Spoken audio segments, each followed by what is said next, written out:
ನಮಸ್ಕಾರ, ನಾನು ರಾಶಿಕಾ ಕರಾವಳಿ. ಶಾಲಾ ಮಕ್ಕಳಲ್ಲಿ ದೇಶಭಕ್ತಿ ಬೆಳೆಸುವ ನಿಟ್ಟಿನಲ್ಲಿ ವಂದೇ ಮಾತರಂ ಹಾಡನ್ನ ಕಡ್ಡಾಯಗೊಳಿಸಬೇಕು.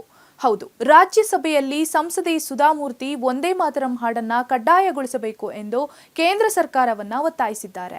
ಮಂಗಳವಾರ ವಂದೇ ಮಾತರಂ ರಚನೆಯ 150ನೇ ವರ್ಷಾಚರಣೆಯ ವಿಶೇಷ ಚರ್ಚೆಯಲ್ಲಿ ಪಾಲ್ಗೊಂಡಂತ ಅವರು ಈ ವಿಷಯದ ಬಗ್ಗೆ ಧ್ವನಿ ಎತ್ತಿದ್ದಾರೆ.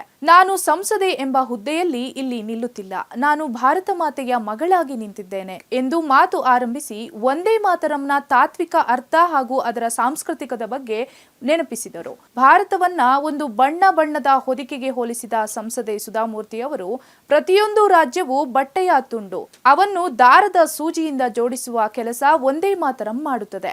ತಾಯ್ನಾಡು ಎಂಬ ಪರಿಕಲ್ಪನೆ ನಕ್ಷೆ ಧ್ವಜಗಳಿಗೆ ಸೀಮಿತವಲ್ಲ, ಇದು ಜೀವನ, ಭಾವನೆ, ಆಳವಾದ ನಿಷ್ಠೆಯ ಸಂಕೇತ ಎಂದು ಅವರು ಅಭಿಪ್ರಾಯವನ್ನ ವ್ಯಕ್ತಪಡಿಸಿದ್ರು. ವಂದೇ ಮಾತರಂ ಕಲಿಸುವುದರ ಅಗತ್ಯತೆಯನ್ನ ಉಲ್ಲೇಖಿಸಿದ ಸುಧಾಮೂರ್ತಿ, ಮಕ್ಕಳಿಗೆ ಜನಗಣಮನ ಕಲಿಸುತ್ತೇವೆ, ವಂದೇ ಮಾತರಂ ಕಲಿಸಲು ಹೆಚ್ಚುವರಿ 3 ನಿಮಿಷ ಸಾಕು.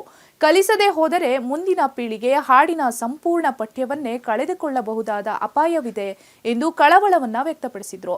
ಶಿಕ್ಷಣ ಸಚಿವಾಲಯವನ್ನ ಉದ್ದೇಶಿಸಿ ಪ್ರಾಥಮಿಕ ಮತ್ತು ಪ್ರೌಢಶಾಲೆಗಳಲ್ಲಿ ವಂದೇ ಮಾತರಂ ಹಾಡುವುದನ್ನ ಕಡ್ಡಾಯಗೊಳಿಸಬೇಕು.